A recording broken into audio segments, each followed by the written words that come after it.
What up, man? It's DaBoyDame, representing them 3 letters, CMG.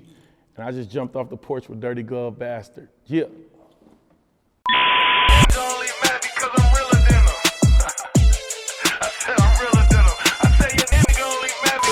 All right, so we got DaBoyDame jumping off the porch with us today, man. What's happening? Y'all already legendary. Y'all legendary already, so we made sure we pulled up.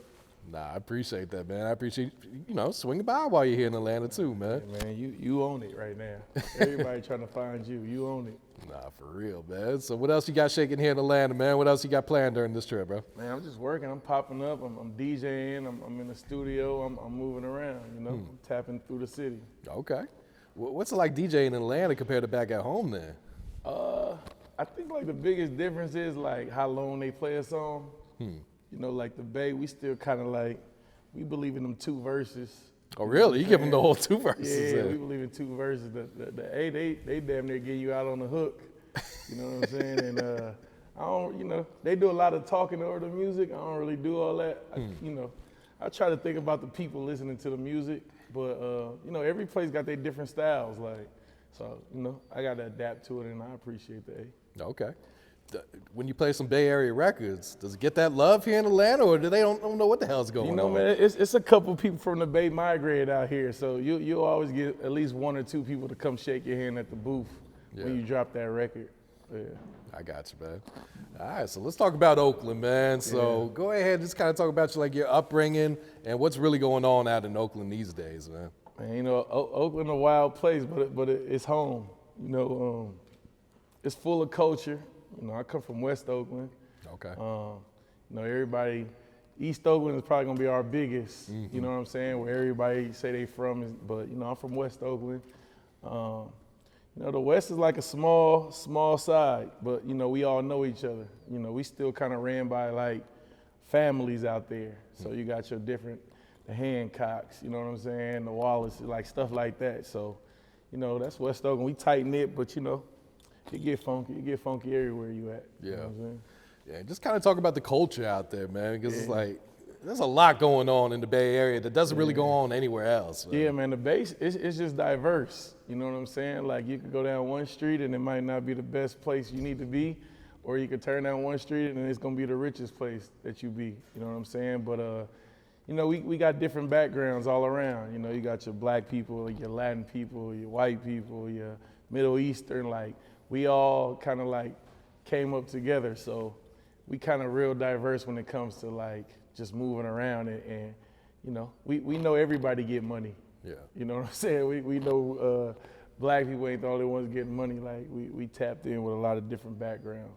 I got you, man. Yeah. Has the city changed much, or is it pretty much the same stuff going on when you were younger up until today? Nah, it's definitely changed. Yeah. DJing niggas wild. That seems to be a common theme all over America, man. Yeah, nah. This new generation's out of control. Yeah, the new man. generation create their own time right now in the Bay Area. But a lot of our legends and a lot of our reputable people coming home right now. So hopefully we able to sprinkle some of the original culture of the crib and we probably ain't gonna change it, but we could probably influence it. Yeah. You know what I'm saying? I dig that. So when would you say you jumped off the porch? How old were you, Dame? I probably started late, like 14, 15. You know what I'm saying? Like just seeing everything, cause you watch it for a while and you see the faces and you hear the names, but technically I'm not gonna give you the 10-year-old out here doing some stupid shit. Like that wasn't me at all. You know what I'm saying? So I'm gonna say like 15, 16 maybe. Okay. Yeah, I started figuring it out for myself. Yeah. Did you have much guidance out there at the time, and was it positive guidance or was it more of a negative guidance that you had? I mean, I had both, but at the majority it was positive. Anything negative I chose to do.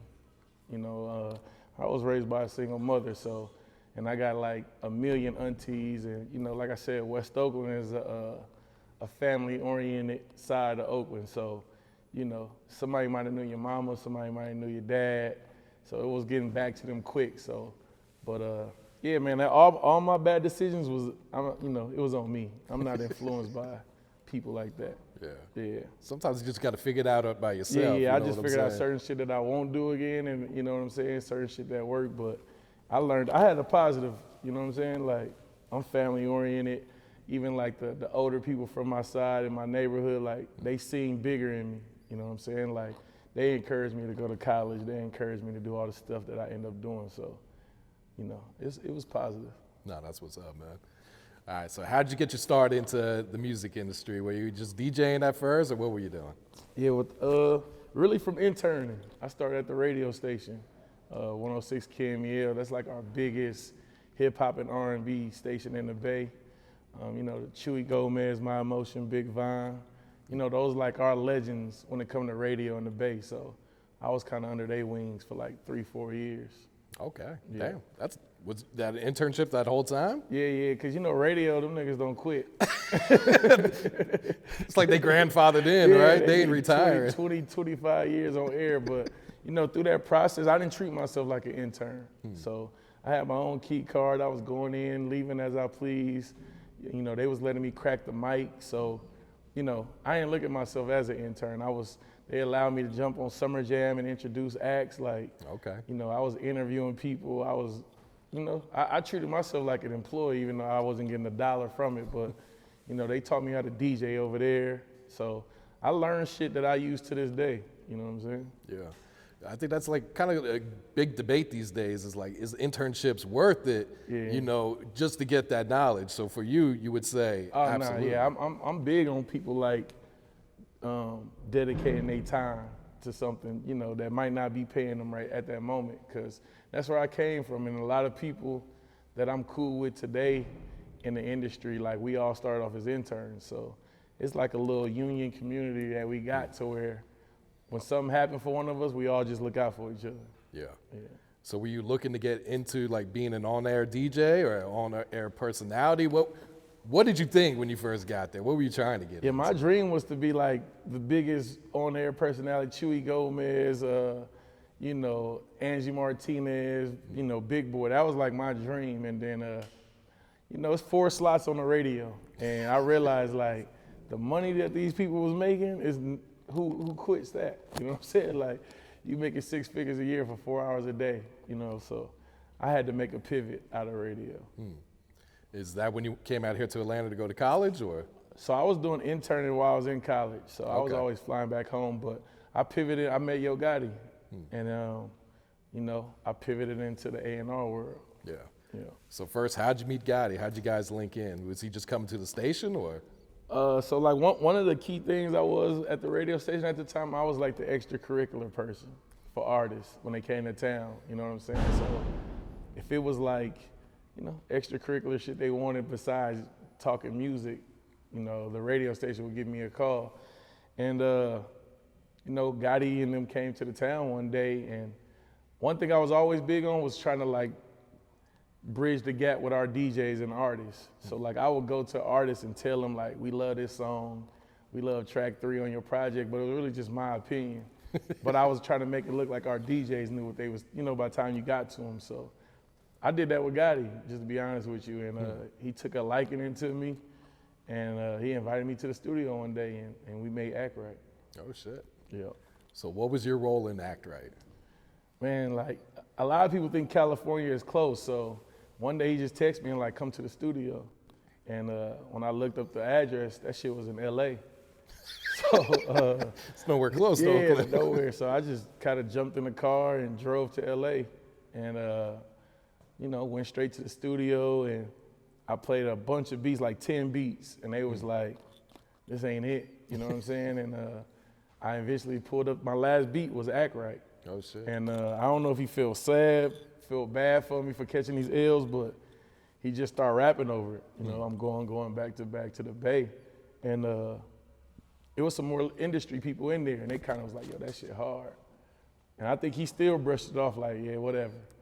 And he said he ran into Jeezy and accidentally played the record, and Jeezy, you know. Accidentally played it? Yeah, like, I just did this shit for some West Coast, like, you know, Big Vine and them out there. And Jeezy was like, nah, this a record. You know, you might need to keep this one. And shit, the rest was history. I had my first placement. Oh shit. Yeah. And at that time, Gotti wasn't really rapping over West Coast beats, was he? Nah, I don't even think bro was on no West Coast. Like, Yeah. nah, I can't even say he was on our hype yet. Yeah. So did Jeezy put YG on it? So I think they're gonna give Jeezy credit for it, but technically, Gotti asked about 3 different artists on the West Coast at the time. And I'm the one who told him because, you know, a lot of people thought YG was just tooted and booted back then. But on the West Coast, like, you know, we look at YG as like almost the king of the West Coast when it comes to music. And so I tried to tell him like, nah, he got this song, this song, this song. And so maybe Jeezy like spoke it after me. So let's just say me and Jeezy agreed to put YG on that song. But, you know, YG already had a bunch of shit on the West Coast. So he was already going crazy. And then, you know, YG is that guy. He already had my nigga coming up right after that. So it was like a 1-2 punch for YG. Absolutely, man. So what happened after that with you and Gotti? Was it right then and there? He's like, yo, I need you on the team, or did you have to keep building with him, or? And the record took off, and I think he was just like, you might know what you're doing. You know what I'm saying? Like, I'm gonna keep you around. So, you know, I was just around for the whole I Am album. Jumped on tour with him and YG.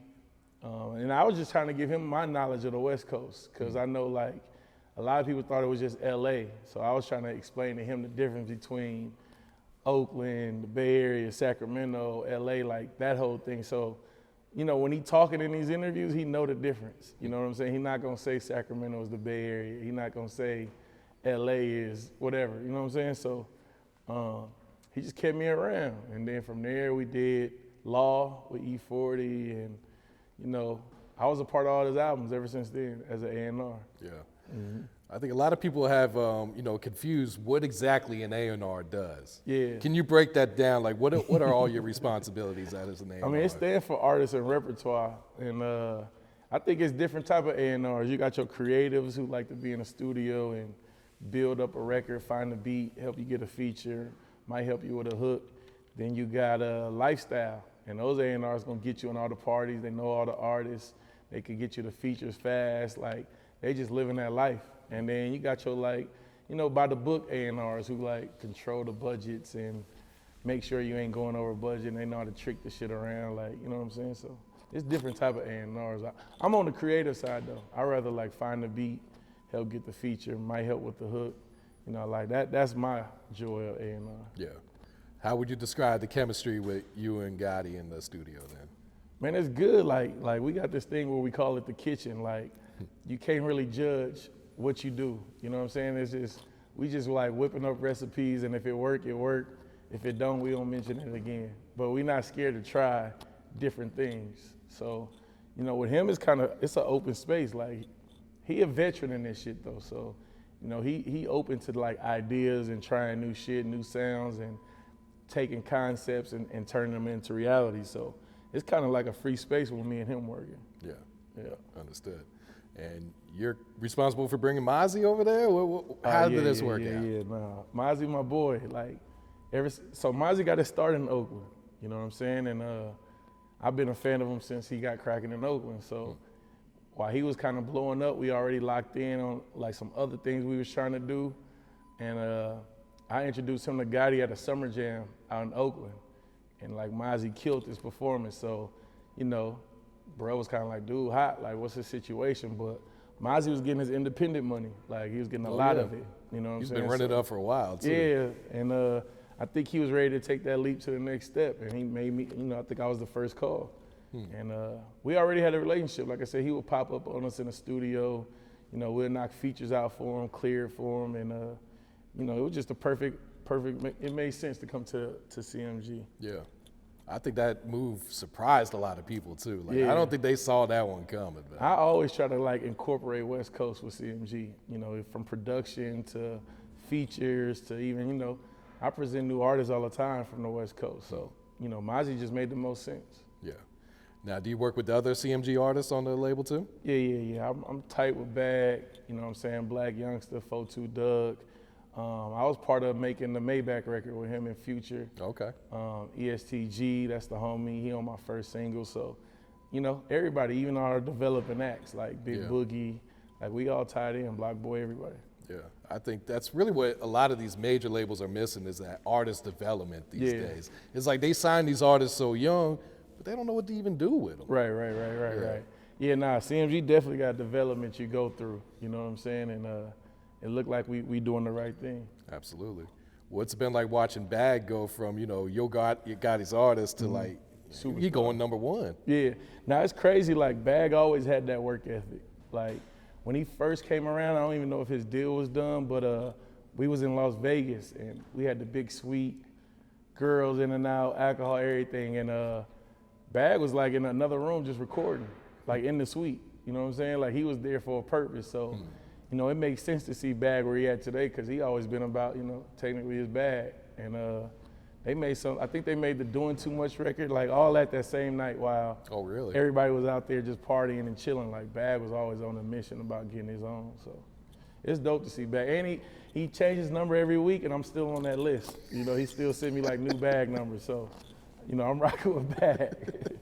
No, I feel that. So how did this new deal with Def Jam come about for you, man? Yeah, being an A&R, just being creative, trying new songs that, certain artists might have passed on from our label. And I was just sitting on records and Gotti was probably one of the ones who encouraged me to like, what you gonna do with these records?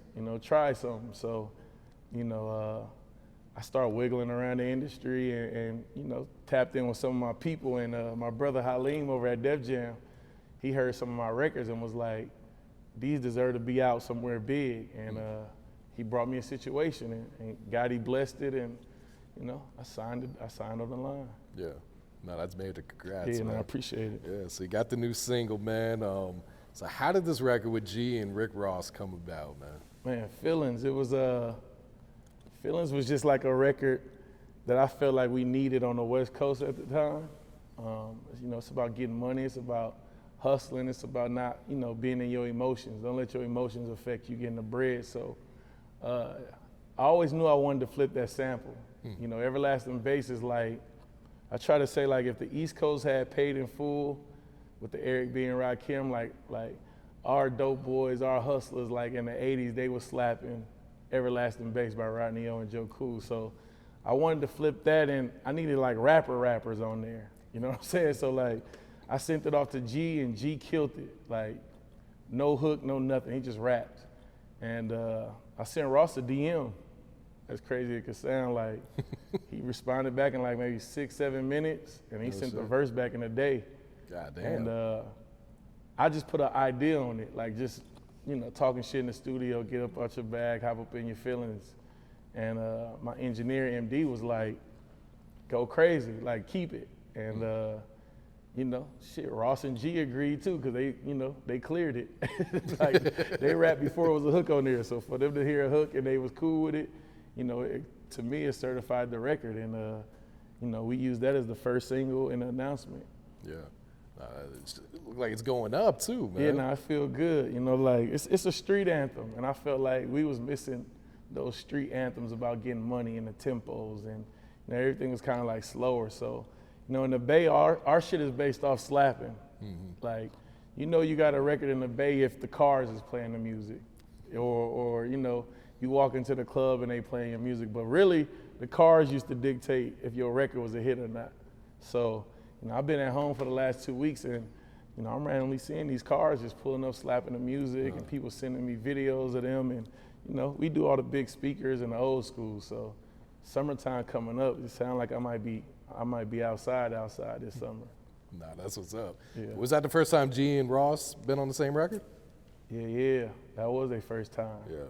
I think that might have been their first time meeting as well, though. Oh, really? Yeah. Oh, shit. But G's super cool, so you never know. He ain't gonna show too much excitement, so I don't know if G met him or not, but nah, that was their first time on the track. Yeah. And you got the new album coming, right? Yeah. I've been working on it for like 2-3 years, so Whew. We finally got it. It's called Salute to the Real, Pray for the Fake, and it's coming out this year, but it's just a mixture of CMG, the West Coast, different industry people I rock with, and new artists from the crib on there. So it's kind of like my resume all on one album. Like We got Detroit on there, Icewear Vezo. Okay. You know, I signed him when I first was at Motown. Oh shit. Dage Loaf, you know, I was one of the first to be her supporter. And then we got some new people from the Bay, you know, Project Papa, The Boy, Paris Nights, Nikkei. Like it's a good overall project. Like you're gonna get mainstream sandwiched in with some new artists, and it's all gonna be slapped though. Yeah. What's your thoughts on the music scene in Oakland right now? It's open. You know, we looking for a king of the city right now. And it's a new generation. So the youngsters is fighting for their position and they making some shit. Like, it's a lot of new artists going crazy right now. You got your Murdochs, you got Fredo, you know, All Black, Offset Jim, like, you know, Alley Cocaine. It's a bunch of like, Oakland as a whole, everybody working right now. So. Yeah. And what type of impact and influence would you say the Bay's had on the rap game and on the culture too? Oh, everything. I just argued with somebody about this. We everything. We all over the industry. They use our words, they use our methods, you know, they use our hustle. But you know, like the Bay, we like cousins to everybody. Like we always been open to everybody else shit. So, you know, you can hear New York artists, down south artists, West Coast artists, like our shit was always a melting pot. You know, but at the same time, we was always proud of our sound too. So, you know, anytime artists was doing records with E40 and something, they was rapping over his type of beat. So, absolutely, yeah. You know, those bridges was built way before us. You know, with the Be Legits, the Too Shorts, like them moving around in the South, like East Coast, like they kind of built that bridge for us. So, it's unique, man. The sound is all over the place over there. Yeah. Yeah. Is there one album, one song you sitting on the album that you're really excited to put out? Like, this could be a hit right here. Yeah, now I got like 2 right now that I like. I mean, you know, I'm a DJ, so I think all of them is crazy, but it's 2 for sure that I know gonna like change some people's lives for sure. Producer-wise, one of the features, like, it's gonna change somebody's life for real. Can you give us a hint? Can you give us something? I mean, you know, like, let me try to think of the hint I could give. It's definitely like a play on some Bay Area shit, but like on the mainstream level of things.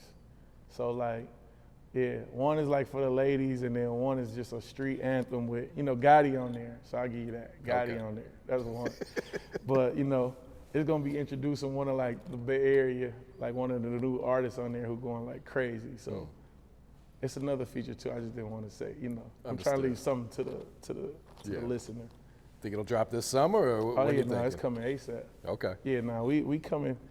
I don't want to put like a number on it, but we coming back to back all summer. So yeah, I got to add to the CMG pot. They already champions. I got to like do my piece too. Nah, definitely, man. Yep. What's been one of the biggest sacrifices you had to make for your career for you to be successful so far? Probably just time with my family.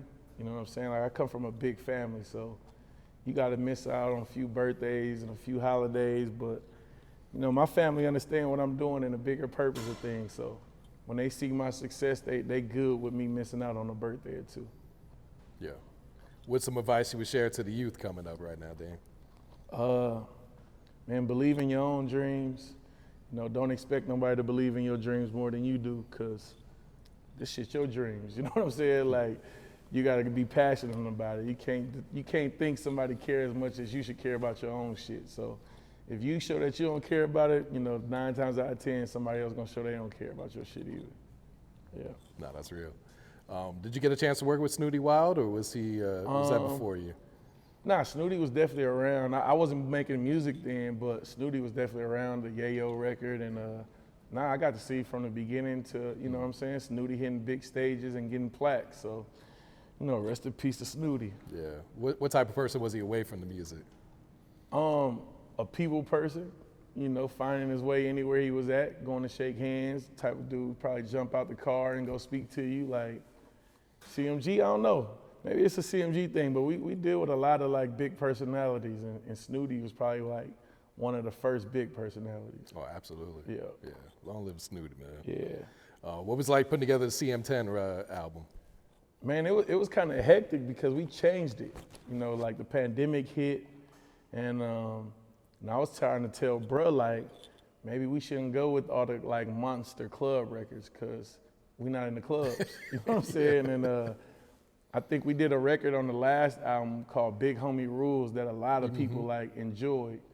So I was trying to tell bro, like maybe we should like double down on that. Like they want to know how you got all this money. They want to know how you became successful. So, you know, it was a good time. It was hectic because like bro, like he could be indecisive. Like so many songs was recorded. You know, he probably recorded like 3 to 4 albums worth of things. Oh, shit. And that's how we ended up with a double disc actually, because it was too many songs. But no, it was a fun process. You know, it was my first executive producing opportunity. So I was able to sneak in some Bay Area producers on there. You know, the legendary Trax A Million from the Bay, he just passed, but we got like 2 of his last beats. So, oh, wow. You know, we made sure he was celebrated and, you know, I feel like we put out a great project and a lot of industry people complimented us on that project too, so. Yeah, for sure. Yep. You think that's gonna be the last one that Gotti puts out? I mean, I'm trying to sneak some verses out of him now, so hopefully it's not. I said he like the, you know, he lead the charge with CMG. You know, I know all our artists doing their own thing and they carrying the flag, but I just feel like Gotti gotta keep going at least one more. That's what I tell him. Yeah, every time he says it's over, I say, all right, give us one more. So hopefully we get 2 more 1-mores out of this. Yeah, it's kind of like Jay-Z. He retired like 20 years ago. He's still rapping. That's what I told him. I said, bro, Jay-Z quit on us 30 times already, so we'll expect another album from you soon. Nah, that's what's up. So what's it been like watching CMG go from, you know, just really Gotti, maybe a handful of artists to probably the biggest label? Now we the biggest. You can give us our flowers. Yeah, you know, that's not a major, like run by a rapper, like. Right. Now it's dope to watch the. You know, he always had visions of his label being the Bad Boys, the Death Rows, the Cash Money. So being a part of it, you know, him finding artists from ground zero, you know, Black Youngster popping up at his video, like none of this stuff is playing. You know what I'm saying? You know, 4-2 Doug being brought to him by a DJ, like all this stuff happened organically. So, you know, I believed in his vision, and that's why I kind of like never questioned, you know, anything about the business or anything when it came to CMG. I was just ready to ride for bruh. So it's good to see him getting his flowers. You know, we walk in rooms now where people got to speak to him. You know, it's not just Gotti who, the trap rapper. It's like, you know, these niggas want these verses cleared, so they got to come speak to Gotti now. And it's good to see that, like, you know, I said we the biggest, we the champions of the industry right now. Nah, it's hard to argue with that, man. Yeah. So what's next for you, Dame? Man, just keep dropping music, you know, keep establishing CMG as the biggest and greatest label in the industry and, you know, shining light on the Bay Area, shining light on Oakland, California, showing the cool side of it. Like, there's some real players and hustlers out there who, like, set the trends, you know, so, you know, even in my song Feelings, I'm shouting out the legend Lil D, you know, my uncle Big E, I'm shouting out the Smitties, the Kleps, you know what I'm saying? Like, these people who set the trends at the city, and they move around, and people know these people outside of Oakland, and, you know, they cool enough to fit in with these people, and, you know, we do the exact same thing, you know, Oakland get money like Detroit, like Atlanta. You know, they driving big boy cars out there too. It ain't just old schools. You like, the jury is big, the jury is shining, and shit, you know, come to a Warriors game. It costs down there $15,000, $20,000 I can only on the imagine, floor. man. Yeah, so, and we on the floor. You know what I'm saying? So, I'm just here to shine that light on us, a good light on us. Absolutely, man. You want to give any shout outs before we wrap it up here, man? Man, you know, shout out to the whole CMG. You know, everybody on the roster, our new artists, our older artists, everybody who putting up points, you know, shout out to CMG, Big Jook, Grip, you know, shout out to the whole Oakland. You know, I'm here to make y'all proud. I'm here to represent us. So shout out to Oakland, my brother Fees. We got to get him back home ASAP. And shout out to everybody who just kept it solid. Everybody who stayed real during the process. You know what I'm saying? Yeah. 5500 red zone gang member.